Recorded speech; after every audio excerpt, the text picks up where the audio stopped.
Hello friends, my self S के sir. और बच्चों, आज जो टॉपिक हम लोग डिस्कस करने वाले हैं वो है distribution of n distinct objects in r different groups. जो लास्ट सेशन था हमारा, उसमें हमने डिस्कस किया था arrangement of n distinct objects in r different groups. तो वहाँ फार्मूला अलग था और यहाँ फार्मूला बिल्कुल अलग होगा। इसको बहुत अच्छे से समझिएगा। The same concept is used for onto functions, total number of functions. जब आप फंक्शन चैप्टर पढ़ोगे क्लास 12th में, या फिर अगर आपने पढ़ रखा है तो वहाँ आपने ऑन टू फंक्शन के लिए जो कंसेप्ट यूज़ किया था, बिल्कुल हूबहू सेम कंसेप्ट यहाँ हम लोग इस पर्टिकुलर टॉपिक के लिए यूज़ करते हैं। इसको एक एग्जाम्पल के थ्रू पहले समझिए, फिर मैं इसकी थियरी बताता हूँ आपको अच्छे से। एक एग्जाम्पल पहले समझते हैं इसको। जैसे सपोज मेरे पास ए बी सी, ये मैंने पहले भी बता रखा है आपको लास्ट वाले सेशन में, ठीक है। फिर से इस सेशन के कॉरस्पॉन्डिंग समझने की कोशिश कीजिएगा। कितने तरीके से ये तीन डिस्टिंक्ट ऑब्जेक्ट्स हम इन दो ग्रुप्स में डिस्ट्रीब्यूट कर सकते हैं। तो देखो, पहली पॉसिबिलिटी तो बहुत सिंपल रखते हैं। चलो ए बी देते हैं 1 को और सी 2 को। दूसरा ए बी सी 1 2, अब देते हैं ए बी 2 को और सी 1 को। बिल्कुल पहला दूसरा मिलता जुलता। Third case A B C 1 2, A B पे बात हो चुकी, चलो ए सी पे बात कर लें। अब ए 1 को, सी 1 को और बी 2 को। और फोर्थ केस, चलो बिल्कुल इसी केस का रेप्लिका, ए बी सी। ए सी मैंने 1 को दिया तो अब ए सी 2 को दे देते हैं और बी 1 को। Fifth case A B C 1 2, A B हो चुका, ए सी हो चुका, चलो बी सी 1 को देते हैं और ए 2 को। सिक्स्थ केस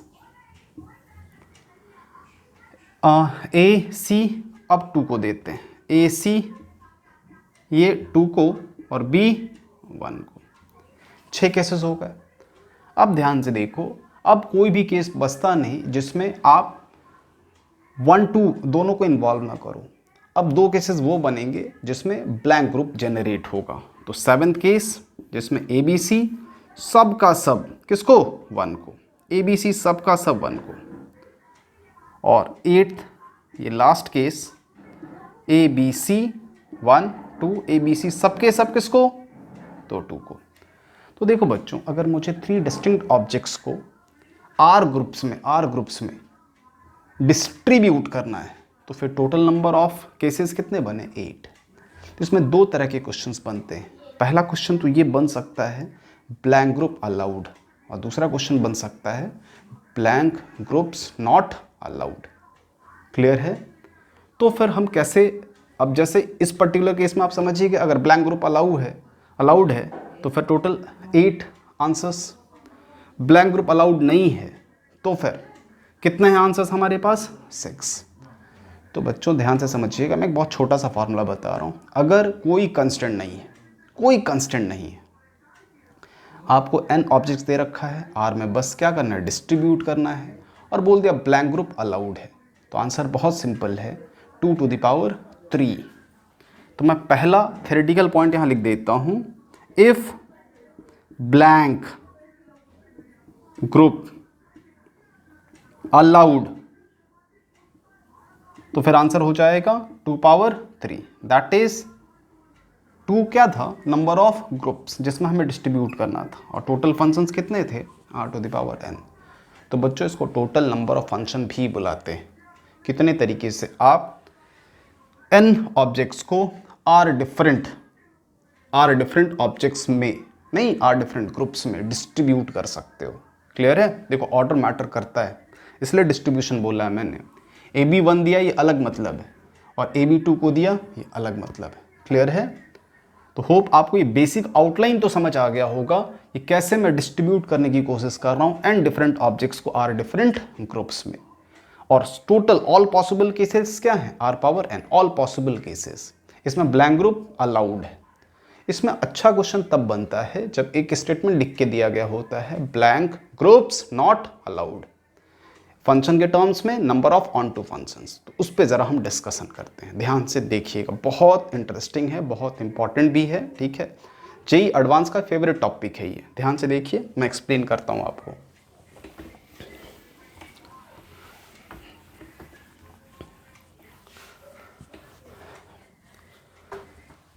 देखो मैं फिलहाल अभी 3 ग्रुप पे बात करता हूँ। सपोज मेरे पास एक एग्जांपल हम कंसिडर करते हैं, 5 different objects, 5 different objects in 3 different groups. Distribution है, ठीक है, डिस्ट्रीब्यूशन वर्ड मैंने नहीं लिखा है तो ध्यान रखिएगा, ये टॉपिक ही क्या चल रहा है, distribution. 5 different objects in 3 different groups. Here blank group not allowed. अब ये लाइन जैसे लिख दिया ना, अब ये क्वेश्चन बन गया मुश्किल। अब भाई ब्लैंक ग्रुप आपको काउंट नहीं करने, तो कैसे? तो इसको ज़रा हम लोग इंक्लूजन एक्सक्लूजन प्रिंसिपल से समझने की कोशिश करते हैं, ठीक है। तो आप एक बात बताओ, सॉल्यूशन।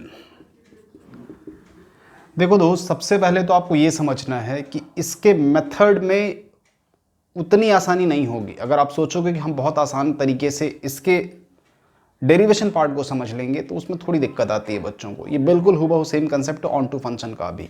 तो मैं सबसे पहले इसमें क्या फॉर्मूला यूज़ होता है वो आपको बताता हूँ, और फिर सेकेंड हाफ में मैं इसके डेरिवेशन को भी बताऊँगा कैसे आ रहा है। समझ आ गया तो बहुत अच्छी बात है, नहीं समझ में आया तो फार्मूला ध्यान रखना प्लीज़, ठीक है।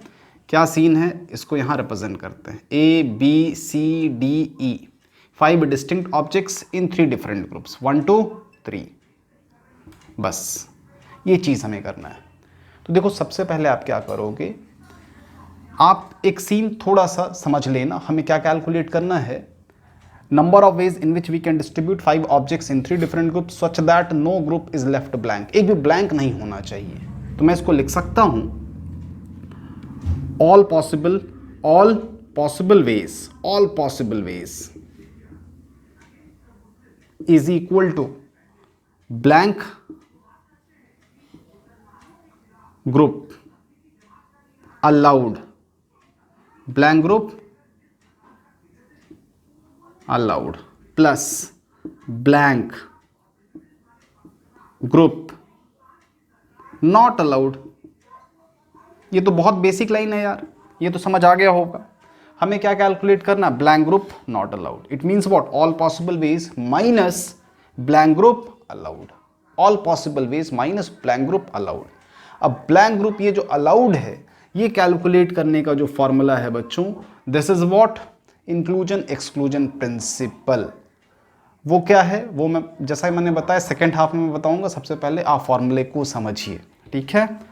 तो this implies blank group not allowed, blank group not allowed is equal to all possible ways. क्या होगा, कितने तरीके से आप ये 5 ये 3 में बांट सकते हो, ये सोचो। तो पहले के पास कितने ऑप्शंस हैं, 3। दूसरे के पास भी कितने ऑप्शंस हैं, 3। तीसरे के पास भी कितने ऑप्शंस हैं, 3।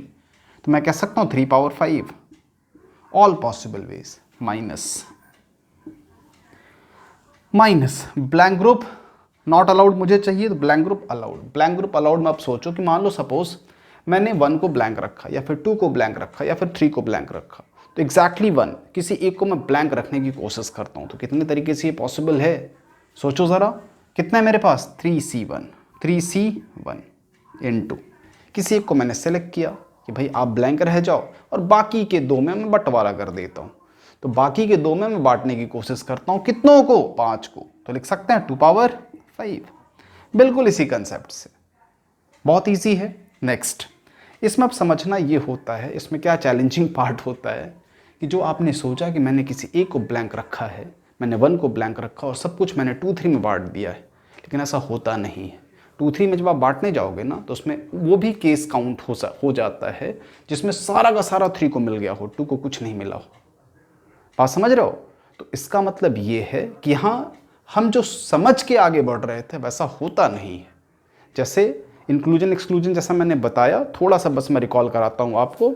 2 सेट है मेरे पास, A and B, A union B calculate करना था, तो आपने ए पूरा ले लिया, बी पूरा ले लिया, फिर आपका ध्यान गया अरे यार something is common in between a and b, तो उसको एलिमिनेट करना पड़ेगा। तो हमेशा सबसे पहले इंक्लूजन, एडिशन और बाद में सब्ट्रैक्शन। तो हमने एग्जैक्टली 1 वाले को क्या रखा था, ब्लैंक, और बाद बाकी सब में बांट दिया था। माइनस अब क्या सब्ट्रैक्ट करना पड़ेगा आपको, जिसमें आपने 2 को ब्लैंक रखा हो, किसी 2 को ब्लैंक रखा हो। तो कितने तरीके से चूज कर सकते हैं 2 ब्लैंक, 3C2। और बचे हुए आपके पास कितने एलिमेंट्स है बच्चों, आपके पास एलिमेंट्स 5 हैं, और कितने में बांटना है उसको, जब आपने 2 को ब्लैंक रखा तो 1 में ही बांटना होगा, तो 1 पावर 5। अब इसके आगे जाने की ज़रूरत नहीं, तो फॉर्मूला यहाँ कंक्लूड हो गया। तो यार फॉर्मूला याद करने से बेहतर है कंसेप्ट को समझो। सबसे पहले कोई एक सेलेक्ट करो और फिर 5 एलिमेंट्स को n-1 में, फिर 2 सेलेक्ट करो इन्हीं 5 एलिमेंट्स को, फिर जो भी आपका r होगा r-2 में बांटना है n को, और डॉट डॉट डॉट ऐसे ही गाड़ी आगे बढ़ती रहती है। इसको मैं ज़रा सॉल्व कर लूँ। ये क्या मिला, this is 2 4 3 minus this is 3 and 2 power 5 is 32 minus 3. This is 2 4 3 minus 96 और plus 3. This is 90 what 96 plus 3 93. This is 150. तो आंसर क्या हमारा 150 इन दिस पर्टिकुलर केस, जहाँ हम 5 डिस्टिंक्ट ऑब्जेक्ट्स 3 में बांट सकते थे। मैं आपको वापस से फॉर्मूला ड्राइव तो नहीं बोलूँगा अभी, लेकिन डिज़ाइन करके दिखाता हूँ कैसे हम इजीली फॉर्मूला पार्ट डिज़ाइन कर सकते हैं, वो ध्यान से देखिएगा। All possible ways equal to blank group plus blank group not allowed. Clear है, तो ब्लैंक ग्रुप नॉट अलाउड ये पार्ट बस मैं डिलीट कर रहा हूँ, ये पार्ट जो मैंने लिख रखा है ये डिलीट कर रहा हूँ, और यहाँ मैं इंस्टीड ऑफ 5 मैं यहाँ ऑब्जेक्ट्स ले लेता हूँ n। ऑब्जेक्ट्स कितने हैं यहाँ n, सपोज पहला ऑब्जेक्ट है a1, फिर a2 डॉट डॉट an, और मुझे r ग्रुप्स में इसे बांटना है, तो r ग्रुप्स और यहाँ n ऑब्जेक्ट्स। अब समझिएगा ब्लैंक ग्रुप, सबसे पहले all possible ways r power n, कितने हैं r, यहाँ कितने हैं n, तो पहले के पास r ऑप्शन, तो r पावर n माइनस, पहला पार्ट हो गया। अब आप सोचो किसी एग्जैक्टली 1 को आप ब्लैंक रखने की कोशिश करोगे, तो RC1 और बचे हुए लोगों में ही n चीज़ों को बांटना है, तो बचे हुए लोगों में ही n चीज़ों को बांटना है, तो बचे हुए है कितने सर, r-1 और चीज़ें n प्लस, यही प्लस माइनस चलता रहता है। अब आप एक को आपने क्या रखा हुआ था ब्लैंक, अब आप कितने को रखोगे ब्लैंक। अब मैं एक ब्लैंक कहता हूं, इसका मतलब ये नहीं कि एक ही ब्लैंक रहा होगा, यही चीटिंग होती है हमारे साथ। एक कहते हैं, एक मान के चलते एक ब्लैंक, लेकिन ब्लैंक एक से ज़्यादा रह जाते हैं, तो फिर इस वजह से आगे आपको जाना पड़ता है मरम्मत के लिए, चीज़ों को ठीक करने के लिए। तो RC2 और फिर r-2 पावर n, फिर r प्लस था तो यहाँ माइनस लिख लो। अब RC3 r-3 पावर n, फिर प्लस डॉट डॉट डॉट। और कब तक ये फॉर्मूला यूज़ करना है सर, जब तक ऑब्वियसली 1 नहीं आ जाता, 1 पावर n टाइप से चीज़ें नहीं आ जाती, जब तक आप आखिरी तक सिंप्लीफिकेशन तक पहुँच नहीं जाते हो। एक क्वेश्चन देखो मैंने करके भी दिखाया आपको, क्लियर है। तो भाई आपको डेरिवेशन के चक्कर में पढ़ने की ज़रूरत नहीं है कि फार्मूला कैसे डिज़ाइन हुआ, कंसेप्ट समझ में आ गया तो बहुत अच्छी बात है। लेकिन फिर भी जिन बच्चों को लगता है सर कैसे आया, तो उनको मैं ये कंसेप्ट भी थोड़ा एक्सप्लेन करके बता देता हूँ, क्लियर है। अदरवाइज ये टॉपिक यहाँ ख़त्म हो चुका। In how many ways we can distribute n distinct objects in r different groups, उसका फॉर्मूला ये है बच्चे, blank group not allowed is equal to all possible ways r power n और माइनस ऑल दिस। किसी ने अब ये पूछ ही लिया आपसे कि भैया blank group allowed, blank groups what allowed, तो फिर क्या होगा। तो ब्लैंक ग्रुप अलाउड कितने मतलब ब्लैंक ग्रुप होंगे, ये वाला केस किसी ने पूछा, तो all possible veg minus blank group not allowed, इसको लेकर सब ट्रैक करना। ये फॉर्मूला ध्यान रखो, आई थिंक सारी चीज़ इस फॉर्मूले से क्लियर हो जाती है। सेकेंड पार्ट में मैं ये बता रहा हूँ जिसमें डेरिवेशन हम लोग डिस्कस करेंगे इंक्लूजन एक्सक्लूजन प्रिंसिपल का, ठीक है। तो चलते हैं सेकेंड पार्ट डेरिवेशन में।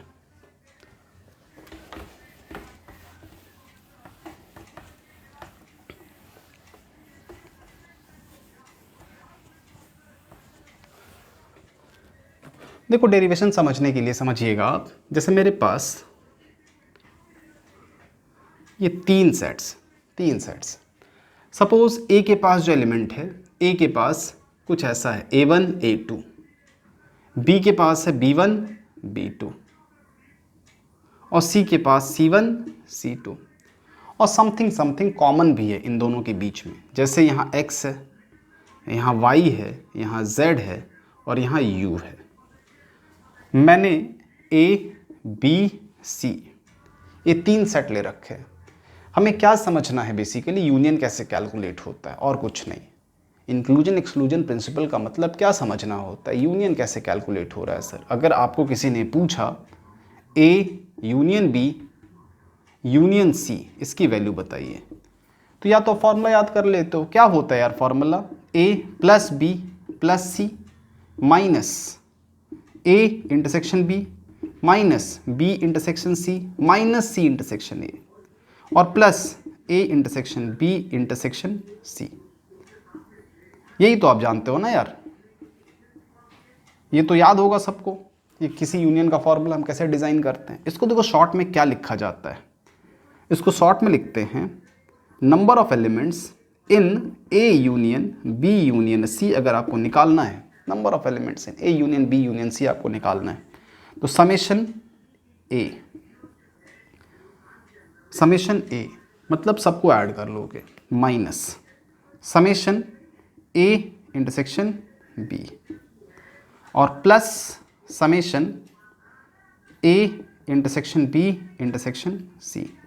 थोड़ा अजीब लगेगा शायद, बहुत बच्चों ने लाइफ में पहली बार भी देखा हो ये सारी चीज़ों को। ऐसे कैसे लिख दिया सर आपने। देखो समेशन ए रिप्रेजेंट्स समेशन मतलब total number of elements in A plus B plus C.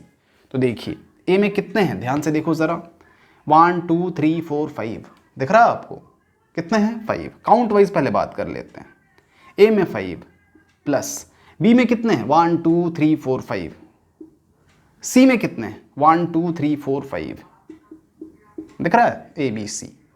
Next minus, अब सोचो 15, तो यूनियन में 15 तो है नहीं। आपने तो ये सोचा ए बी सी मैं काउंट कर लूँगा मेरा काम हो जाएगा, लेकिन यूनियन में तो 15 नहीं है ना यार, आपने कुछ कॉमन भी तो काउंट कर लिया है, तो उसे अब एक्सक्लूड करते हो आप। एक्सक्लूड कैसे करते हो, ये देखो, जैसे ही आप ये लाइन लिखते हो ना माइनस ए इंटरसेक्शन बी, तो एक्स यू ये दो कम हो गए, फिर ये 2 कम हो गए, फिर ये 2 कम हो गए, तो यहाँ पर 2 प्लस 2 प्लस 2।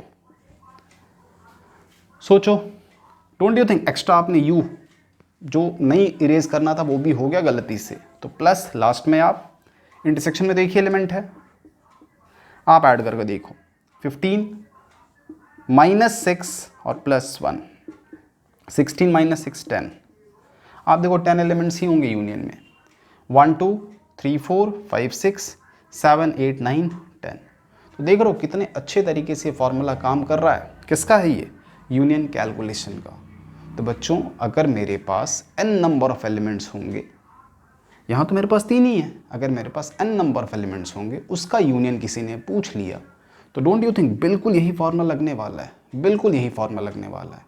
और इसी फार्मूले को हमने अभी थोड़ी देर पहले यूज़ किया था, अब उसके डेरिवेशन पार्ट को हम यहाँ डिस्कस कर रहे हैं। तो ध्यान से देखिएगा, बहुत अच्छी चीज़ शायद आपको समझ आ जाए, ये लिख लेना, ठीक है, ये लिख लेना। अगर मेरे पास n ऑब्जेक्ट्स आ गए, n सेट्स मेरे पास कितने हैं अब n, यहां पर सपोज मेरे पास बहुत सारे सेट्स आ गए, कुछ अजीबो गरीब ऐसा इस टाइप का, और किसी ने पूछा मुझसे n number of elements in A1 union A2 union A3 dot dot union AN, इसकी वैल्यू बताओ। तो मैं क्या लिखूंगा सबसे पहले, summation obviously A1 minus summation A1 intersection A2 plus summation A1 intersection A2 intersection A3। और इस तरीके से पैटर्न चलता रहेगा, इस तरीके से आपको चीज़ों को फॉलो करना है। Easy I think. अब आप इसी चीज़ को हम अपने मेन टॉपिक से अगर रिलेट करें बच्चों, तो हमारा टॉपिक क्या चल रहा था, यहाँ मेरे पास कितने ऑब्जेक्ट्स थे n और यहाँ कितने थे r, n r। तो मुझे बेसिकली यूनियन ही कैलकुलेट करना था, A1 A2 A3, मतलब what, the number of ways in which at least one can be left blank, at least one can be left blank. और एटलीस्ट वर्ड का मतलब क्या होता है, यूनियन। तो इसका मतलब अगर आप समेशन ऑफ A1 की बात करोगे तो इसका मतलब don't you think A1 plus A2 plus A3 plus A4 dot dot what R, dot dot what R। तो मैं लिख सकता हूँ इसी चीज़ को, R में से कोई एक मुझे सेलेक्ट करना था, RC1 इसकी वैल्यू मैं लिख रहा हूँ RC1। और बचे हुए एलिमेंट्स, मतलब n एलिमेंट्स को बचे हुए ग्रुप से मुझे क्या करना है, सिर्फ डिस्ट्रीब्यूट करना है। तो क्या लिख सकता हूँ मैं, R-1 power n minus n में से कितना आप चूज करना हमें बताओ, 2, सॉरी R में से 2 यार, ठीक है, R में से मुझे कितना चूज करना है, 2, RC2। और n ऑब्जेक्ट्स को बाकी के 2 चीज़ों में बस डिस्ट्रीब्यूट, तो क्या हो जाएगा, R-2 पावर n प्लस इसी लॉजिक से RC3 R-3 power n dot dot dot. ये यूनियन का फॉर्मूला है। Here we are counting the number of ways in which at least one group is left blank, at least one is left blank. एक भी blank हो सकता है, 2 भी blank हो सकता है, 3 भी हो सकता है, 4 भी हो सकता है। तो ये है काउंट किसका, at least one is left blank, at least one group is left blank. और हमें कैलकुलेट करना था the number of ways in which none of the groups can be left blank. तो उसके लिए मैंने बताया ना आपको, all possible ways which is equal to R power n minus at least one group is blank. तो होप ये derivation भी आपको समझ आ गया होगा। चलो मैं लिख देता हूँ फाइनल। तो at least one left blank, at least one group left blank plus no group left blank is equal to all possible ways R power n। तो अब आपसे जो भी पूछा जाए आई थिंक आप डिज़ाइन कर पाओगे। At least one is left blank, तो फिर आपका आंसर ये होगा। No group is left blank, तो फिर आप इस पार्ट को कैलकुलेट करने के बाद R पावर n से सब्ट्रैक्ट कर लेना, you will get the count of no group is left blank. तो इन दिस वे बच्चों ये सेशन भी हमारा ख़त्म हुआ। तो अपकमिंग सेशंस बहुत इंटरेस्टिंग होने वाले हैं। तो जिन बच्चों ने भी चैनल सब्सक्राइब नहीं किया हो बच्चों कर लो, क्योंकि परम्यूटेशन कॉम्बिनेशन की पूरी सीरीज़ मैं आपको देने वाला हूँ। तो आप होता है ना जल्दी से जल्दी आपको मिले, ठीक है, तो प्लीज़ लाइक कीजिए, सब्सक्राइब कीजिए। Thank you.